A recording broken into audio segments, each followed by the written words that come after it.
What's up, my Salty Brigade? I am Ian, and welcome back to Club Salty Aquatics.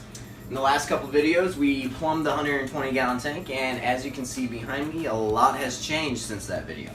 That video was shot over 2 weeks ago, and intentionally posted late to give me time to kind of get caught up. I had intended to do a video of me doing the rockscape and the sand, but due to technical difficulties with the camera not holding a charge, I only got 6 minutes of it, didn't realize it, finished it, and then realized it. So, we're just going to do a quick update right now and kind of get you to see where we're at. So let's go ahead and jump down into it and let's see what happens.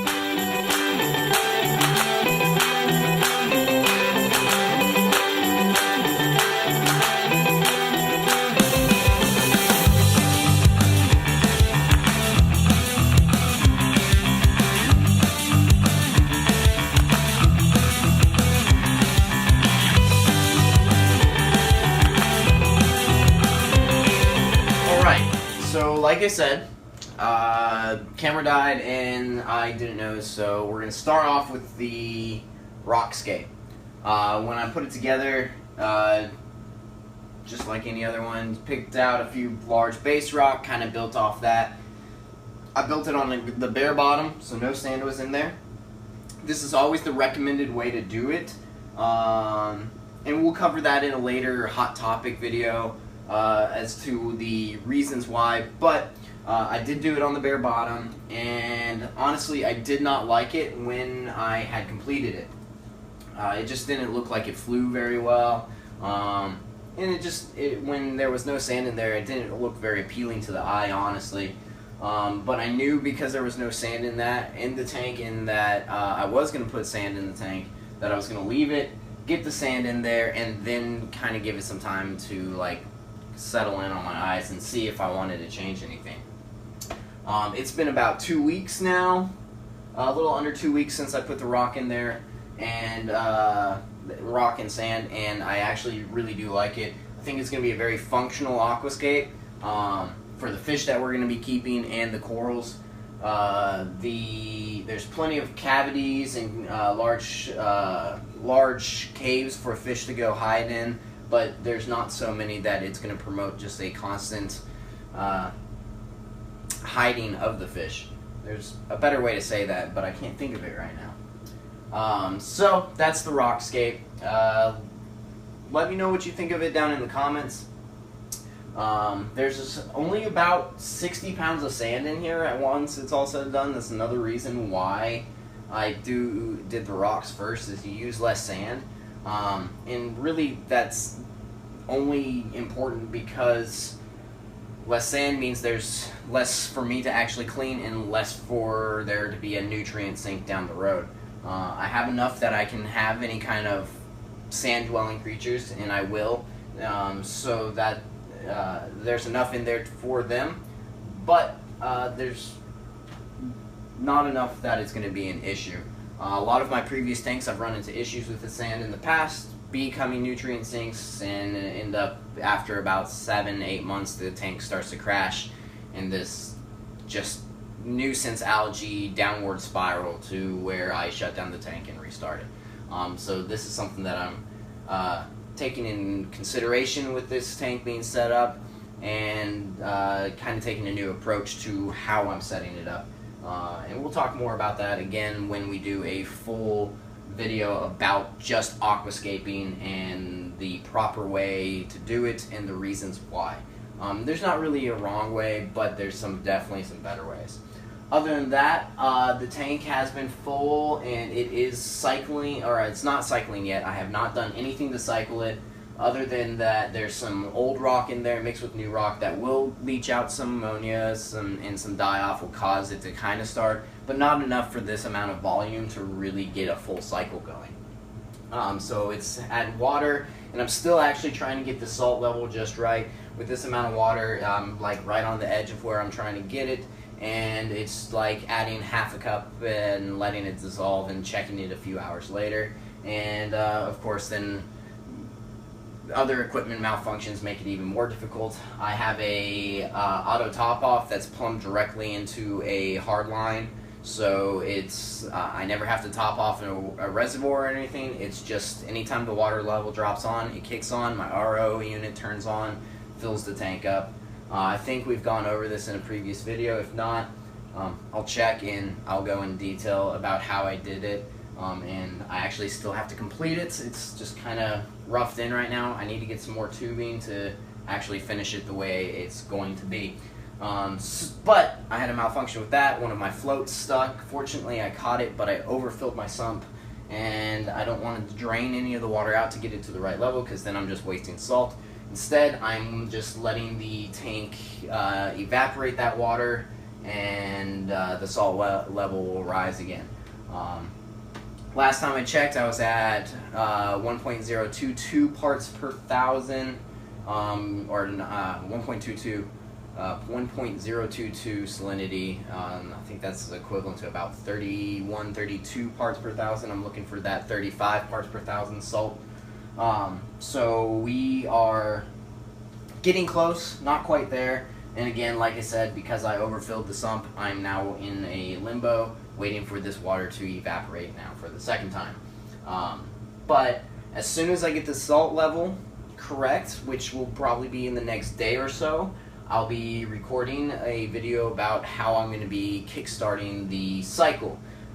That's going to be a relatively short video, but it's going to kind of feed into the long-term portion of what this entire series is about monitoring it and being able to do some different tests on the aquarium to monitor your different nitrates and ammonias, all your different levels, and see what is the best in the long term for the overall tank. So with that said, what else is there? Oh yes, I've got the lights up here. Obviously there's lights on. These are the cheap LED lights that came with the tank. They're just Chinese 2-channel LED lights. They're full spectrum. They're just sitting on glass panels underneath the canopy here. I don't have them mounted up or anything because they're not going to be the permanent lights. These lights are going to be on this tank and will suffice until I start adding corals. And I won't be adding corals until I get enough money raised up and saved up for another Hydra 52 HD. Those will be the lights that I'm using primarily for coral growth. They will be mounted on the inside of the canopy, and I'm going to supplement them with a couple of retrofit T5 kits. So that will be my lighting. That's a ways down the road.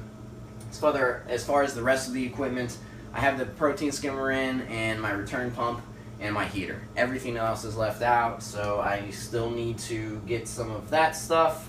I have the second pump I have to plumb into my media reactors, which I'm not in a hurry for any of this because none of it is going to be running until after my cycle is finished.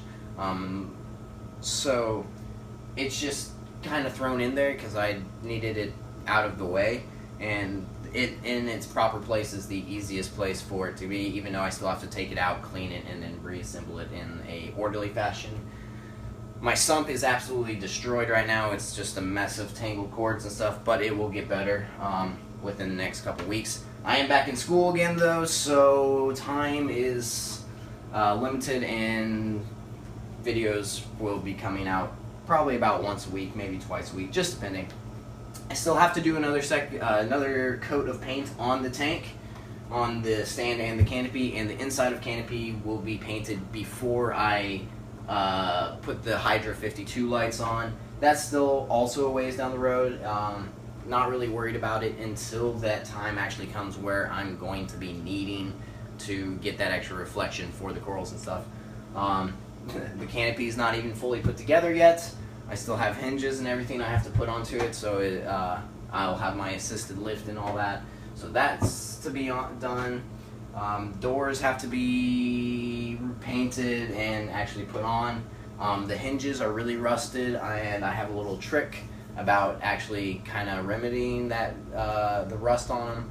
I'll be doing a video on that It's really cool, really simple, really cheap to do, and I think you guys will be interested because it's something that you can do in 5 minutes and just kind of take care of that nuisance rust that everybody's going to encounter on their hinges and stuff inside a sump on your reef tanks, but no one really knows what to do about it.